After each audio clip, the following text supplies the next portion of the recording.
বিচার বিভাগে দুর্নীতির বিরুদ্ধে প্রধান বিচারপতির জিরো টলারেন্স ঘোষণা, ঢালাও মামলা করে হয়রানি বন্ধের আহ্বান আইন উপদেষ্টার। জাতিসংঘ সাধারণ অধিবেশনে যোগ দিতে সোমবার নিউ ইয়র্ক যাচ্ছেন প্রধান উপদেষ্টা। ভাষণ দেবেন 27 সেপ্টেম্বর। হচ্ছে না মোদি-ইউনূস বৈঠক। জবাবদিহিমূলক সরকার প্রতিষ্ঠাই বিএনপির লক্ষ্য বললেন তারেক রহমান। রাষ্ট্র সংস্কারে রাজনৈতিক দলের সঙ্গে আলোচনার প্রস্তাব ফখরুলের। এবং অবরোধে অচল খাগড়াছড়ি রাঙামাটি, সহিংসতায় বাইরের ষড়যন্ত্রের কথা বলছে সরকার, জড়িতদের ছাড় না দেয়ার হুঁশিয়ারি।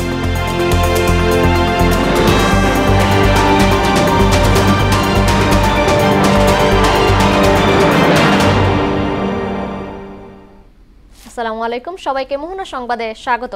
শুনছিলেন শিরোনাম, সঙ্গে আছি মার্জিয়া তিশা। এবার বিস্তারিত। বিচার বিভাগে দুর্নীতির বিরুদ্ধে জিরো টলারেন্স নীতি ঘোষণা করেছেন প্রধান বিচারপতি সৈয়দ রেফাত আহমেদ। তিনি বলেন, ফৌজদারি মামলার তদন্ত কাজ যেন দীর্ঘদিন ঝুলে না থাকে, পুলিশকে সে বিষয়ে আন্তরিক হতে হবে। দুপুরে সুপ্রিম কোর্টের ইনার গার্ডেনে নিজের অভিভাষণ অনুষ্ঠানে এসব কথা বলেন প্রধান বিচারপতি। এতে আইন উপদেষ্টা আসিফ নজরুল বলেন, ঢালাও মামলা কোনোভাবেই কাম্য নয়। বিচার বিভাগকে ব্যবহার করে মানুষকে হয়রানির সংস্কৃতি বন্ধ করতে হবে। ফৌজদারি মামলার তদন্ত কাজ যেন দীর্ঘদিন ঝুলে না থাকে, পুলিশকে সে ব্যাপারে আন্তরিক হতে হবে। আমরা দেখেছি চাঞ্চল্যকর সাগররুনি হত্যাকাণ্ডের তদন্ত রিপোর্ট প্রদানের জন্য ইতিমধ্যে 111 বার সময় নেওয়া হয়েছে। এটা কিছুতেই কাম্য হতে পারে না। বিচার বিভাগকে ব্যবহার করে মানুষকে হয়রানি করা, মানুষের জীবন জীবিকাকে নিশ্চিহ্ন করা, মানুষের ক্রমাগত ক্ষত, ক্রোধ, ক্রন্দন সৃষ্টি করা, সেটা থেকে বের হতে চাই। জাতিসংঘ সাধারণ অধিবেশনে যোগ দিতে সোমবার নিউ ইয়র্ক যাচ্ছেন প্রধান উপদেষ্টা ডক্টর মোহাম্মদ ইউনূস। এতে আগামী 27 সেপ্টেম্বর ভাষণ দেবেন তিনি। দুপুরে এক সংবাদ সম্মেলনে এসব কথা জানিয়েছেন পররাষ্ট্র উপদেষ্টা তৌহিদ হোসেন। অধিবেশনের ফাঁকে ভারতের প্রধানমন্ত্রী নরেন্দ্র মোদীর সঙ্গে ডক্টর ইউনূসের বৈঠক হচ্ছে না বলেও জানিয়েছেন তিনি। আরও জানাচ্ছেন নাসির উদ্দিন। জাতিসংঘ সাধারণ পরিষদের ৭৯তম অধিবেশনে যোগ দিতে ২৩ সেপ্টেম্বর নিউ ইয়র্ক যাচ্ছেন অন্তর্বর্তী সরকারের প্রধান উপদেষ্টা ডক্টর মোহাম্মদ ইউনূসের নেতৃত্বে একটি প্রতিনিধি দল। সফরের বিস্তারিত তুলে ধরতে নিজ মন্ত্রণালয়ে সংবাদ সম্মেলন করেন পররাষ্ট্র উপদেষ্টা তৌহিদ হোসেন। তিনি তার বক্তব্যে বিগত 2 মাসে বাংলাদেশে ঘটে যাওয়া তিনি বলেন, সদস্যপদ প্রাপ্তির 50 বছর পূর্ণ হওয়ায় এবারের অধিবেশন বাংলাদেশের জন্য বিশেষ তাৎপর্যপূর্ণ। মাননীয় প্রধান উপদেষ্টা বেশ কয়েকটি দ্বিপাক্ষিক বৈঠকে অংশগ্রহণ করবেন বলে আশা করা যাচ্ছে। এছাড়া আমরা রোহিঙ্গা সংকট বিষয়ে একটি উচ্চ পর্যায়ের সাইড ইভেন্ট আমরা আয়োজন করছি। টেকসই উন্নয়ন লক্ষ্যমাত্রা এসডিজি অর্জনের ক্ষেত্রে উন্নয়নশীল দেশগুলোর প্রতিকূলতা। আগামী 27 সেপ্টেম্বর সাধারণ অধিবেশনে ভাষণ দেবেন প্রধান উপদেষ্টা। সেখানে তিনি দেশের উন্নয়ন ভাবনা সহ গণ অভ্যুত্থানের বীরত্বগাথা তুলে ধরবেন বলে জানান তৌহিদ হোসেন। জাতিসংঘ সাধারণ পরিষদের সাধারণ বিতর্কে পর্বে তার বক্তব্য রাখবেন। তিনি তার বক্তব্যে বিগত 2 মাসে বাংলাদেশে ঘটে যাওয়া অভাবনীয় গণ অভ্যুত্থানের বিবরণ ও আগামী দিনে জনভিত্তিক, কল্যাণমুখী ও জনস্বার্থে নিবেদিত একটি রাষ্ট্র ব্যবস্থা গড়ে তোলার দৃঢ় প্রত্যয় বিশ্ব দরবারে তুলে ধরবেন বলে আমরা আশা করছি।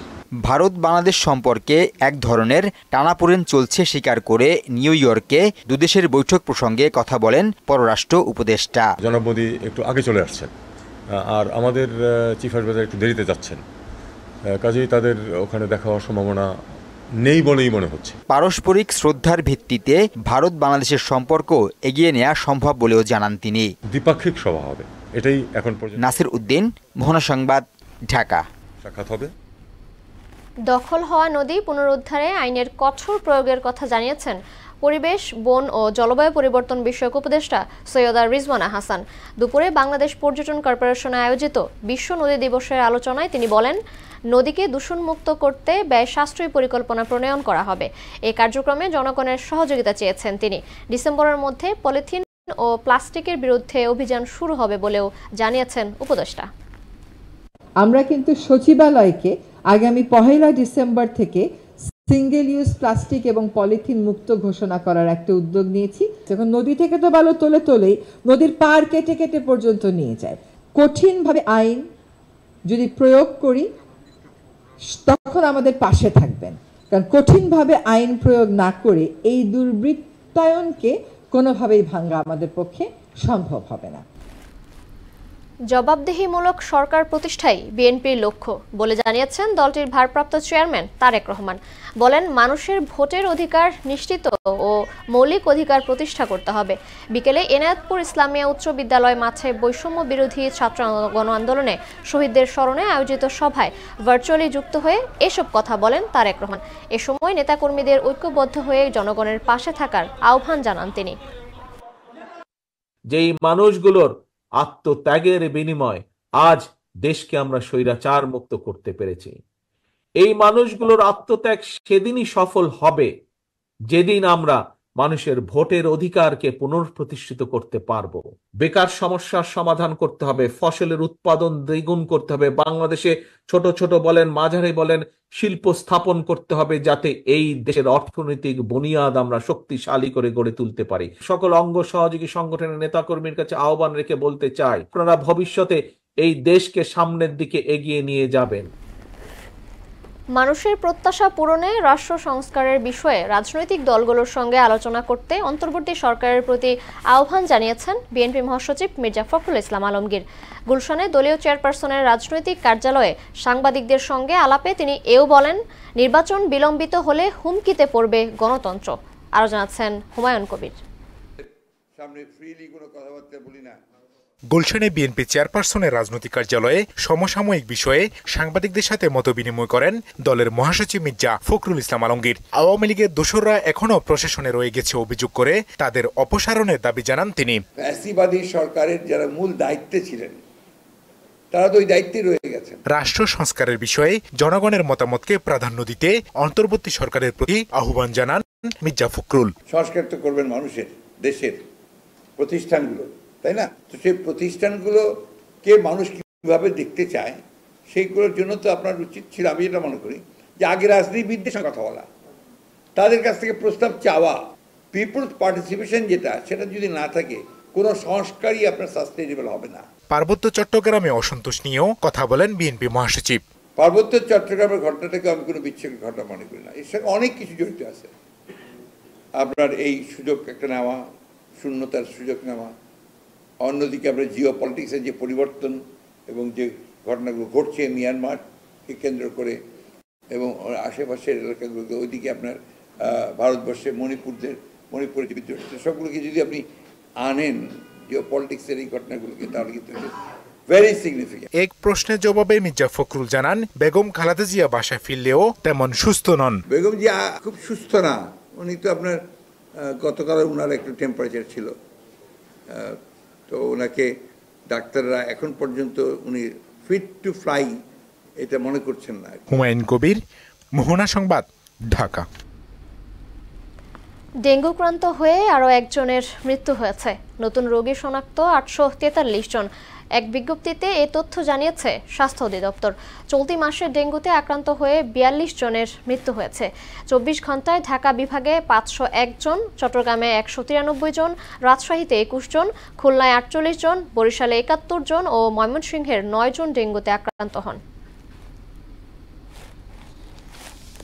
4 দশকেও নিয়ন্ত্রণে আসেনি মশাবাহিত ভাইরাস জ্বর ডেঙ্গু। এমনকি গেল 5 বছরে দেশে এর বিস্তার হার ছিল ভীতিকর। বিশেষ প্রজাতির অ্যাডিস মশার দাপট যে অঞ্চলে বেশি, সেখানে এর প্রকোপও বেশি। গবেষকরা বলছেন, এই মশাকে নিয়ন্ত্রণ করা রাষ্ট্র বা প্রশাসনের একার পক্ষে সম্ভব নয়। প্রয়োজন সমন্বিত ও দীর্ঘমেয়াদী পরিকল্পনা। উষা ফেরদৌসের প্রতিবেদন। বিশ্বজুড়ে তাপমাত্রা বেড়েছে 2 ডিগ্রি সেলসিয়াস পর্যন্ত। তাপমাত্রার কারণে ঋতুচক্রের ধরনে এসেছে পরিবর্তন। এতে ডেঙ্গু সহ অন্যান্য মশার প্রজনন ক্ষেত্র বেড়ে গেছে। এজন্য 2050 সালের মধ্যে বিশ্বের অর্ধেক দেশে ডেঙ্গু উদ্বেগজনক হারে বাড়বে। দেশে প্রথম ডেঙ্গু সংক্রমণ হয় 1960 সালের দিকে। এরপর কেটে গেছে 4 দশক। তীব্রতা বাড়ে 2000 সালে। আক্রান্ত হয় অন্তত 5500 আর মৃত্যু 93 জনের। এরপর অতীতের সব রেকর্ড ভেঙে 2023 সালে আক্রান্ত হয় অন্তত 3.5 লাখ মানুষ। মৃত্যু ছড়ায় 1500। 2024 সালের শুরু থেকেই ডেঙ্গুর থাবা, শেষ ভাগে আরও আগ্রাসী। প্রতি বছর ডেঙ্গুর এমন ভয়াবহতায় দুশ্চিন্তার সাধারণ মানুষ। নিজের সচেতনতাটা আমি সব থেকে বেশি প্রায়োরিটি দিব। নিজস্ব কিছু উদ্যোগ নিতে পারি, তাহলে সেক্ষেত্রে আমি বেঁচে গেলাম। এসির যে পানিটা থাকে, আমরা অনেক সময় সেটা পরিষ্কার করা হয় না। তারপর ডাবের যে খোসা, এইসব মানুষ খেয়ে এইসব জায়গায় ফেলে দেয়। পলিথিন, এসবের মধ্যে পানি জমে, এই যে তারপর এগুলো লার্ভাগুলো এখানে থাকে, সেখান থেকে মশার জন্ম হয়। ব্যাঙ কিন্তু একটা মশার মিনিমাম 500টা ডিম খেয়ে শেষ করতে পারে। সো আমরা যদি সেই ব্যাঙের চাষটা বাড়াতে পারি বা ব্যাঙটাকে নিধন করার যে প্রক্রিয়া, সেটা যদি আমরা কোনোভাবে বন্ধ করতে পারি, তাহলে এটা আমাদের জন্য একটা সুফল বয়ে আনতে পারে। কীটতত্ত্ববিদরা বলছেন, এডিস নিয়ন্ত্রণে দীর্ঘমেয়াদী পরিকল্পনা নিতে হবে। শুরুতেই এর প্রজনন স্থান চিহ্নিত করা জরুরি। মেইন সোর্সটা হচ্ছে আমার যে জলাবদ্ধ পানি যেটা থাকে, সেখানে মশা ডিম পাড়তে পছন্দ করে এবং সেই পানি থেকে কিন্তু আসলে এই ডেঙ্গু মশাটা বৃদ্ধি পাচ্ছে এবং এটা কিন্তু জ্যামিতিক হারে বাড়ে। এখানে আপনার বিল্ডিং হচ্ছে, নতুন বিল্ডিং হচ্ছে, রাস্তাঘাট মেরামত হচ্ছে বা সেখানে পানি জমে আছে টায়ারের মধ্যে, অথবা আপনার ফোয়ারা যে জায়গাগুলোতে আমরা যদি দেখি এরকম জলাবদ্ধ পানি রয়েছে, সেটাকে ক্লিন করতে হবে। প্রয়োজনে সেখানে আমরা মনে করেন যে ডিটারজেন্ট আমরা সে পানির মধ্যে ছিটিয়ে দিতে পারি। শুধু সরকারের দিকে না তাকিয়ে ব্যক্তি পর্যায়ে সচেতনতায় জোর দেন এই কীটতত্ত্ববিদ। আস্তে আস্তে আমাকে এটাকে সাকসেস করে নিয়ে আসতে হবে। এটা কিন্তু একদিনের বিষয় না যে আমি মশাটাকে আমি কন্ট্রোল করে ফেলতে হবে। এটা আমাদেরকে একটা 4-5 বছর মেয়াদে আমাদের একটা প্ল্যান নিতে হবে টোটাল সিটিতে। বিশ্বব্যাপী চোখ রাঙাচ্ছে মশাবাহিত রোগবালাই, ফলে এর বিরুদ্ধে সমন্বিত প্রতিরোধের তাগিদ দেন বিশেষজ্ঞরা।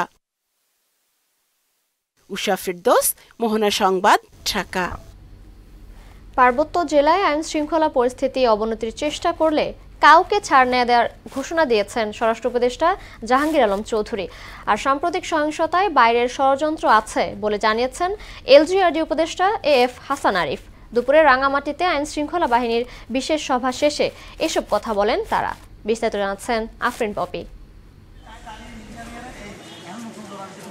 হামলা, সংঘর্ষ, অগ্নিসংযোগ ও হত্যার প্রতিবাদে খাগড়াছড়ি ও রাঙামাটিতে 72 ঘণ্টার সড়ক ও নৌপথ অবরোধ চলছে। এতে খাগড়াছড়ি থেকে অভ্যন্তরীণ এবং দূরপাল্লার যানবাহন চলাচল বন্ধ রয়েছে। কর্মসূচিকে ঘিরে কোনো ধরনের অপ্রীতিকর ঘটনা ঘটেনি। অবরোধের সমর্থনে জেলা সদরের কোথাও পিকেটিংও হয়নি। 2 জেলায় সেনাবাহিনী, পুলিশ ও বিজিবির অতিরিক্ত টহল দেখা গেছে। পার্বত্য চট্টগ্রামের চলমান পরিস্থিতি নিয়ে রাঙামাটি জেলা সেনানিবাসে বৈঠক করেছেন সরকারের 3 উপদেষ্টা। বিভিন্ন রাজনৈতিক দলের নেতা, আইনশৃঙ্খলা রক্ষাকারী বাহিনী, প্রশাসনের ঊর্ধ্বতন কর্মকর্তা এবং বিভিন্ন জাতিগোষ্ঠীর প্রতিনিধিরা অংশ নেন। রাঙামাটির ঘটনায় উচ্চ পর্যায়ের তদন্ত কমিটি গঠনের কথা জানিয়ে স্বরাষ্ট্র উপদেষ্টা জাহাঙ্গীর আলম চৌধুরী বলেন, আইনশৃঙ্খলা পরিস্থিতি অবনতির চেষ্টা করলে কাউকে ছাড় দেওয়া হবে না। যারা আইন শৃঙ্খলা অবনতি করবে তাদের কোনো অবস্থায় আমরা ছাড় দিব না। আইন শৃঙ্খলা যেন উন্নতি হয়, আপনারা আমাদের সহযোগিতা করবেন। আমাদের আইন শৃঙ্খলার যে বাহিনীগুলি রয়েছে তাদের সাথে সহযোগিতা করবেন, প্রশাসনের সাথে সহযোগিতা করবেন, জনগণকে বুঝাবেন যেন আইন শৃঙ্খলা পরিস্থিতি অটুট থাকে এবং ভালো থাকে। পার্বত্য অঞ্চল ঘিরে ষড়যন্ত্রের অভিযোগ করেন স্থানীয় সরকার, পল্লী উন্নয়ন ও সমবায় মন্ত্রণালয়ের উপদেষ্টা এএফ হাসান আরিফ। বাইরে থেকে একটা ষড়যন্ত্র করা হচ্ছে যে আমাদের এই সম্প্রদায় করা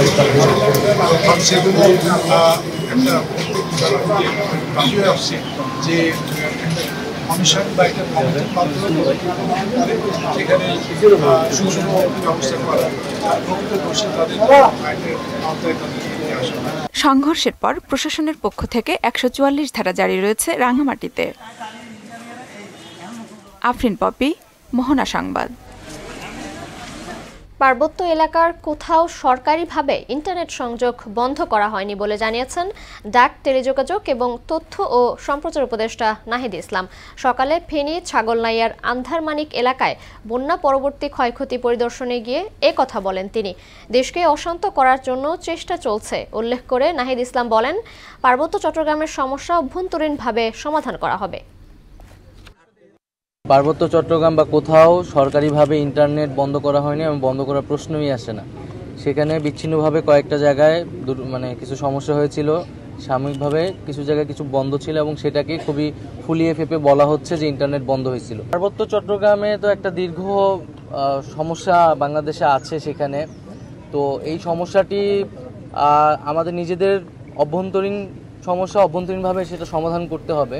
সনাতন ধর্মাবলম্বীদের সবচেয়ে বড় উৎসব দুর্গাপুজো উপলক্ষে ভারতে ৩,০০০ টন ইলিশ রপ্তানির অনুমোদন দিয়েছে সরকার। বাণিজ্য মন্ত্রণালয় থেকে পাঠানো এক সংবাদ বিজ্ঞপ্তিতে এ তথ্য জানানো হয়েছে। রপ্তানি করা ইলিশের দাম নিয়ে বিজ্ঞপ্তিতে কিছুই উল্লেখ করা হয়নি। আওয়ামী লীগ সরকারের আমলে প্রতি বছরই দুর্গাপূজায় উল্লেখযোগ্য পরিমাণ ইলিশ রপ্তানি হতো ভারতে। তবে অন্তর্বর্তী সরকার শুরুতে দেশের চাহিদাকে প্রাধান্য দেওয়ার কথা বললেও সে অবস্থান থেকে সরে এলো তারা।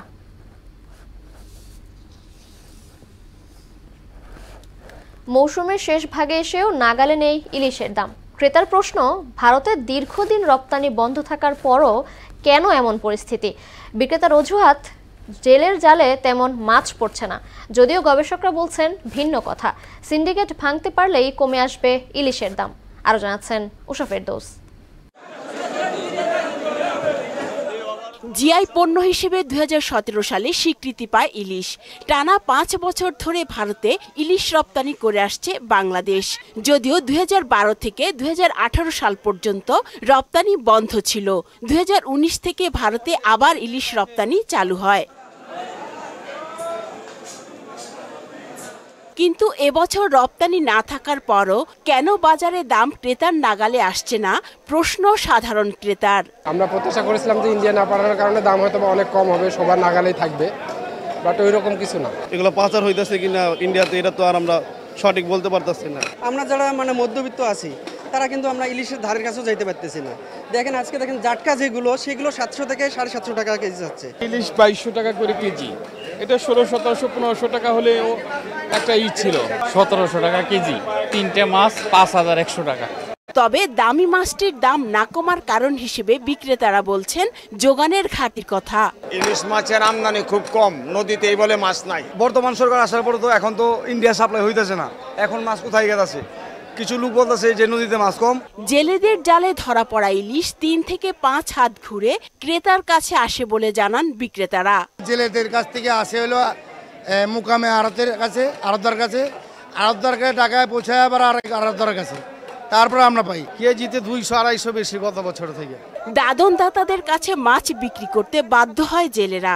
আবার পর্যাপ্ত যোগান না থাকলেও দাম কমার সুযোগ থাকে না। যে পরিমাণ ইলিশ ধরা পড়ছে বা জেলেরা যে ইলিশ ধরে নিয়ে আসছে সেটা এনে কিন্তু মৎস্য অবতরণ কেন্দ্রে আড়তদারদের কাছে বা যারা দাদন দেয় তাদের কাছে বিক্রি করতে হয়। তো তাদের একটা দাম তারা ফিক্স করে ফেলে, এবং এখন যেহেতু মোবাইলের যুগ, তারা আবার ঢাকার যে আড়তদার আছে বা অন্যান্য জেলা শহরের যে আড়তদার আছে তাদের সাথে একটা যোগাযোগ করে দামটা একটা নির্দিষ্ট জায়গায় নিয়ে আসে। দেশের মোট উৎপাদনে ইলিশের অবদান প্রায় 12%, তাই মাছটিকে মানুষের কাছে সহজলভ্য করার তাগিদ ভোক্তাদের। উষা ফেরদৌস, মোহনা সংবাদ, ঢাকা। শেষ করব মোহনা সংবাদ, যাবার আগে শিরোনামগুলো আরো একবার।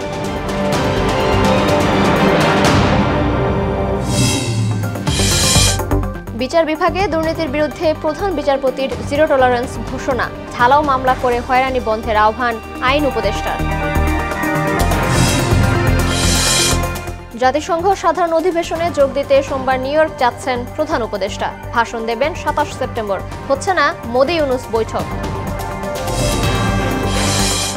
জবাবদিহিমূলক সরকার প্রতিষ্ঠায় বিএনপির লক্ষ্য বললেন তারেক রহমান। রাষ্ট্র সংস্কারে রাজনৈতিক দলের সঙ্গে আলোচনার প্রস্তাব ফখরুলের। এবং অবরোধে অচল খাগড়াছড়ি রাঙামাটি, সহিংসতায় বাইরের ষড়যন্ত্রের কথা বলছে সরকার, জড়িতদের ছাড় না দেওয়ার হুঁশিয়ারি।